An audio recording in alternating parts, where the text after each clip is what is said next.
Question এসেছে আদর্শ তাপমাত্রাটা কত বা প্রমাণ তাপমাত্রা কত এসেছে।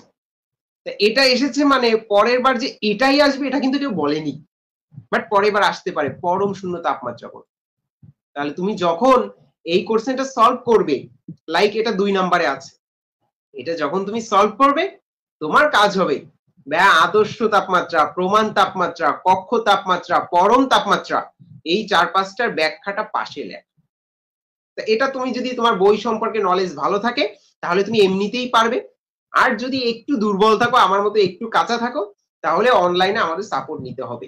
আমরা যেটা অনুশীলনী সলভিং যে ক্লাসগুলো আছে বা রতন ভাই আগের দিন সুন্দর রুটিন করেছে, ভাইয়া অনলাইনে তোমাকে পড়িয়ে দিবে যে অনুশীলনী কোন কোন কোশ্চেন লাগবে, এর সাথে অ্যাডিশনাল কি ইনফরমেশন লাগবে, এগুলো বইয়ে কোথায় আছে।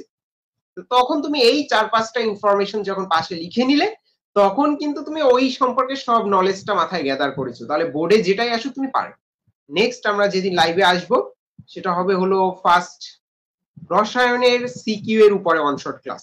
ওই যে বলেছি যে আমি 4 ঘন্টার একটা ক্লাস নেই, ইনশাআল্লাহ ওই ক্লাস যদি তুমি করে থাকো তাহলে ফার্স্ট পেপারে এ প্লাস নিয়ে তোমার প্রবলেম হবে না ইনশাআল্লাহ। তুমি এই যে লাইভে থেকে গেল কথাটা মিলিয়ে নিও, 4 ঘন্টার যে লাইভ ক্লাসটা আমি নিব অন শট সিকিউ এর উপরে, ওটা যদি কেউ করে থাকে তাহলে ইনশাআল্লাহ তার এ প্লাস জীবনে বাদবে না, যদি সে খাতায় ওটা ইমপ্লিমেন্ট করে আসতে পারে। কারণ কোর্সেন ওর বাইরে হবে না। অনেকে বলতেছে যে ইন্টারিম গভর্নমেন্ট চেঞ্জ হওয়ার কারণে কোর্সেন প্যাটার্ন চেঞ্জ হবে, কোর্সেন অনেক কঠিন হবে। ভাইয়া আমাদের যে সাজেশনটা আছে এটার বাইরে যাবে না কোর্সেন, এটা তুমি মিলিয়ে নিও।